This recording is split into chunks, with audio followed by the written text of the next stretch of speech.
আমাদের জায়গা থেকে স্পষ্ট বার্তা, আমাদের চারপাশে সীমান্ত রয়েছে, এই সীমান্তে আমার একজন নিরপরাধ ভাই বোনকে আমরা আর ওই ফেলানির মতো চুলে থাকতে দেখতে চাই না।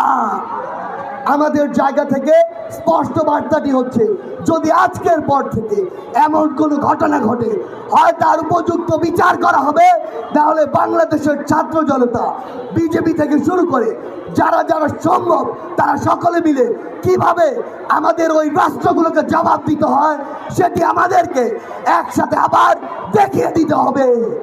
আমাদের জায়গা থেকে আগামীর বাংলাদেশে যারা নেতৃত্ব দিবে তাদেরকে স্পষ্ট করে বলতে চাই, এই যে সিস্টেমগুলো, যে নষ্ট সিস্টেমগুলো বিগত 16 বছরে তৈরি হয়েছে, এই সিস্টেমগুলো বাংলাদেশের বর্তমান প্রজন্ম চায় না বলেই তাদের নেতৃত্বে সেই হাসিনার পতন হয়েছে। আমি আমার এই হিন্দু ধর্মাবলম্বী ভাই বোনদের উদ্দেশ্যে একটি কথা বলতে চাই, আপনারা দুঃখের সাথে বলতে হচ্ছে, আপনাদের এই দুর্বলতা আপনারা নিজেরাই সৃষ্টি করেছেন। এই দুর্বলতা আপনারা কিভাবে সৃষ্টি করেছেন?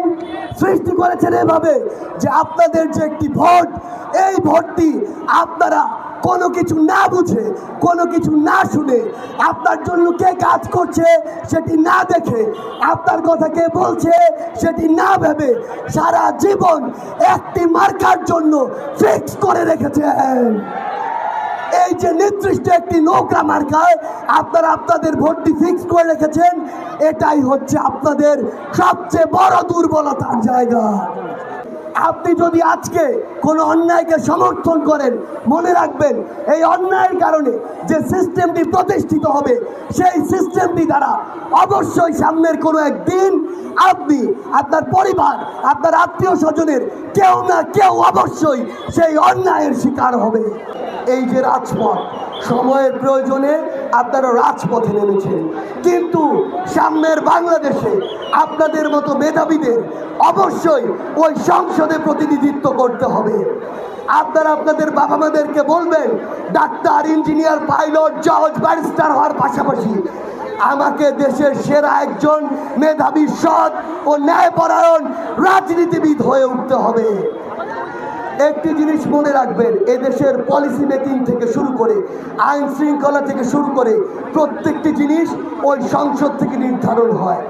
সেই সংসদে পলিসি মেকিংয়ে যদি আপনার মতো এই যোগ্য মানুষরা যেতে না পারে, তাহলে আপনাদের চেয়ে তুলনামূলক অযোগ্য যারা ছিল তারা ওই চেয়ারটিতে বসবে। আর তারা যদি ওই চেয়ারটিতে বসে, তাহলে বিগত 16 বছরে আওয়ামী লীগ যেমন এই বাংলাদেশে একটি করাপ্টেড সিস্টেম তৈরি করেছে, সেই সিস্টেমের আবার নতুন করে একটি চলচ্চিত্রায়ন দেখা যাবে। সেই জায়গা থেকে আপনাদের প্রতি একটি বিনীত অনুরোধ, এই অন্যায় শেষ হয়ে যায়নি, অন্যায়ের যে বীজ ছিল সেটি একেবারে শেষ হয়ে যায়নি। আপনারা যদি চান আগামীর বাংলাদেশকে আপনার স্বপ্নের বাংলাদেশের মতো দেখতে চান, তাহলে শুধু এখন নয়, আগামীতেও যে দলই হোক না কেন, যেই আদর্শেরই হোক না কেন, যেই ধর্মেরই হোক না কেন, যেই মতাদর্শেরই হোক না কেন, সে যদি অন্যায়কারী হয়, সে যদি চাঁদাবাজ হয়, সে যদি মানুষকে মিথ্যা মামলা দেয়, সে যদি সিন্ডিকেট চালায়, সে যদি ক্ষমতার অপব্যবহার করে, তাহলে তাকে সেই দৃষ্টিতেই দেখতে হবে এবং তার বিরুদ্ধে প্রতিবাদ করতে হবে।